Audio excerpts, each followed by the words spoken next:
Contexto histórico. Tras la intervención francesa en México y la derrota del ejército mexicano en las batallas de Puebla en 1863, las fuerzas conservadoras mexicanas que buscaban una monarquía pidieron apoyo a Francia. Napoleón III, emperador de Francia, decidió intervenir y establecer un imperio monárquico en México. Se eligió a Maximiliano de Habsburgo, austriaco, para ser el emperador. Maximiliano fue el designado emperador de México el 10 de abril de 1864 y asumió el trono el 12 de junio del mismo año.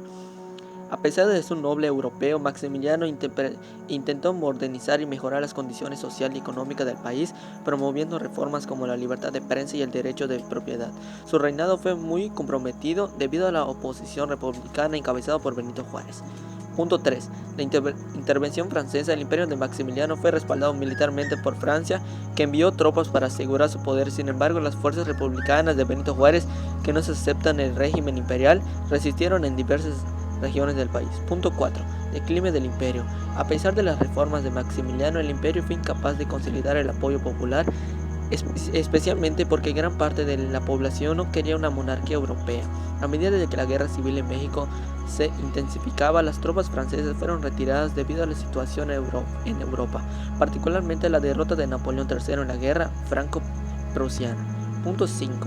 Caída y ejecución de Maximiliano. En 1867, el ejército republicano, comandado por Mariano Escobedo, citaron la ciudad de Querétaro, donde Maximiliano fue capturado después de un juicio militar.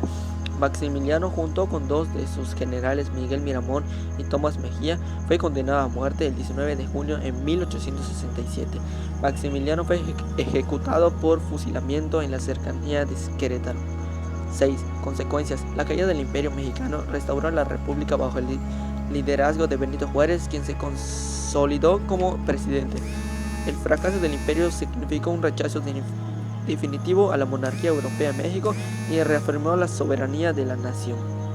La República Restaurada, 1835-1846, fue un periodo clave en la historia de México, que ocurrió después de la caída del imperio de Iturbide, con el objetivo de restablecer el orden constitucional y estabilizar el país.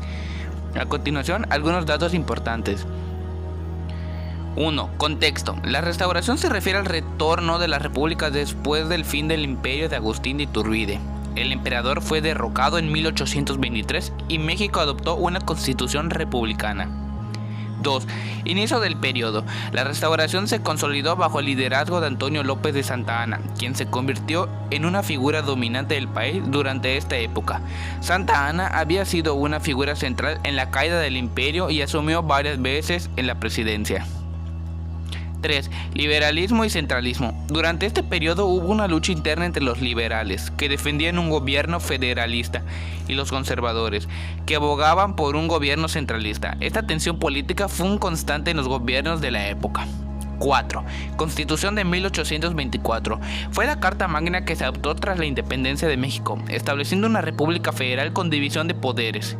Durante la República Restaurada, esta constitución fue modificada varias veces, especialmente por los conservadores que buscaban centralizar el poder. 5. Guerra contra los Estados Unidos. Durante este periodo, México sufrió la invasión de Estados Unidos, 1846-1848, en el marco de la Guerra México-Estados Unidos. La derrota americana resultó en la pérdida de vastos territorios, incluyendo lo que hoy son California, Arizona, Nuevo México, entre otros, a través del Tratado de Guadalupe Hidalgo en 1848. 6. Gobierno de Santa Anna.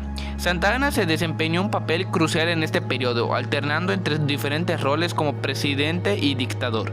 Su influencia fue decisiva en la política, pero también fue muy criticado por su autoritarismo y su incapacidad para evitar las invasiones extranjeras.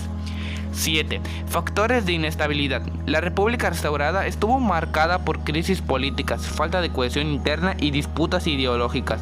Hubo frecuentes cambios de gobierno, golpes de Estado y luchas entre facciones conservadoras y liberales. 8. Fin de la República Restaurada. La República Restaurada se terminó cuando Antonio López de Santa Anna fue derrotado y exiliado tras la invasión estadounidense, dando paso a un nuevo periodo en la historia mexicana que incluiría la consolidación de la República Federal. Centralización del poder. Porfirio Díaz concentró el poder en sus manos, limitando la democracia y el desarrollo de instituciones políticas independientes. Se mantuvo en el poder mediante elecciones fraudulentas y en ocasiones el uso de la fuerza mayor. Desarrollo económico. Durante el Porfiriato se modernizó la infraestructura en el país, como la construcción de ferrocarriles, telegrafía y nuevas fábricas. Se incentivó la inversión extranjera, especialmente en las áreas de minería, petróleo y agricultura. Reformas educativas y científicas. Se impulsaron reformas en educación y se promovió la ciencia y la cultura. Se fundaron instituciones como la Escuela Nacional Preparatoria y el Museo Nacional de Antropología. Represión y control social. Díaz utilizó la violencia y la represión para sofocar cualquier intento de oposición, como las rebeliones indígenas y campesinas. Las elecciones eran manipuladas y se creaba una apariencia de legalidad, pero la oposición política era prácticamente inexistente. El Porfiriato y la Revolución Mexicana. La creciente insatisfacción social, los abusos de poder y la falta de reformas llevaron a la Revolución Mexicana, que comenzó en 1910. Esta revuelta buscaba terminar con el régimen autoritario de Díaz y dar paso a una mayor justicia social.